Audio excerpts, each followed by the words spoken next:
We just learned Pope Francis has died.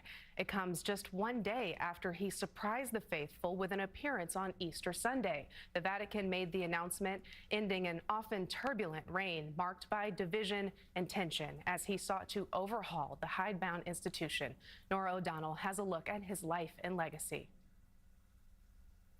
The Holy Father set the tone with his first official act as Pope, reversing a centuries-old tradition. I want to ask you a favor, he said. Before the bishop blesses the people, I ask that you would pray to the Lord to bless me. He named himself after Francis of Assisi, a saint known for his simplicity and humility. The first pope to hail from the Americas, the first Jesuit pope said he wanted a poorer church, one that would include the excluded. Rather than living in the lavish papal apartments where popes have lived for hundreds of years, he set an example by choosing to live at the Santa Marta, a simple guest house on Vatican grounds. What an honor. That's where we met him in April 2024.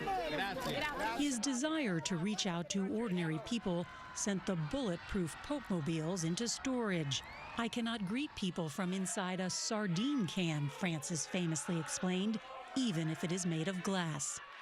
He'd become one of the most popular public figures in the world, regularly speaking up for the voiceless and leading by example, whether dining with the homeless, washing prisoners' feet, or providing a home in Italy for migrants and refugees fleeing lands torn by war or economic instability.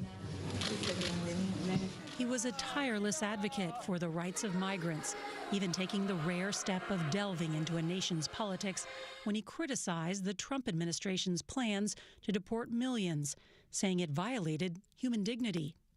The Holy Father pushed for progress in combating climate change, projecting imagery of the crisis on the front of St. Peter's Basilica, and becoming the first pope to issue official Vatican documents on the topic. He reformed the Curia, the central administration of the church, appointing lay men and women to run Vatican offices, positions historically reserved for cardinals and bishops. During the coronavirus lockdown, he continued to give his public prayers, the People's Pope in St. Peter's Square with no people. Francis made a daring first-ever papal trip to Iraq, despite immense security risks. In the last years of his life, nearly every appearance included prayers for peace in both Gaza and Ukraine. Can you help negotiate peace? Rezo mucho por la paz. What I can do is pray. I pray a lot for peace, and also to suggest, please stop, negotiate. A bad deal is always better than an ugly defeat, is it not?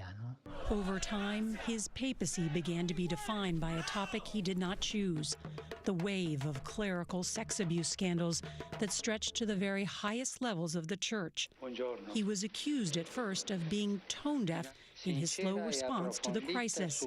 But then, in 2019, the Pope made sweeping changes to allow for greater accountability and transparency. Francis abolished the top-level confidentiality of pontifical secret. You have said zero tolerance. No hay que tolerar. It cannot be tolerated. When there is a case of a religious man or woman who abuses, the full force of the law falls upon them. In this, there has been a great deal of progress. A few weeks after we interviewed Francis, it was reported that he used a homophobic slur in 2 private meetings. But in his more than a decade as Pope, he voiced support for bringing the LGBTQ community into the church. That push started aboard a papal flight just months into his tenure. Who am I to judge, he said. While he may have received widespread credit for changing the tune of the church, as one Vatican reporter puts it, the lyrics remain the same. Despite drawing fire from church conservatives for being too liberal, he reaffirmed church doctrine opposing gay marriage, but allowed those in a same-sex union to be blessed. The Catholic rules for pretty much everything from birth control to ordaining women were unchanged. Hailing from South America, Pope Francis's simple style was a product of his humble beginnings. Jorge Mario Bergoglio was born in 1936 in Buenos Aires to an immigrant Italian railway worker and a housewife. As a young man, he lost part of a lung to an infection, worked at menial jobs, and studied chemistry. Ordained at the late age of 32, he made visiting slums and caring for the poor of Buenos Aires a fixture of his ministry.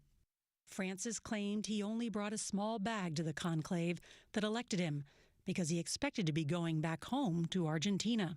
Instead, he became one of the oldest popes in history, having traveled to more than 60 countries and keeping a busy schedule until the final days of his life.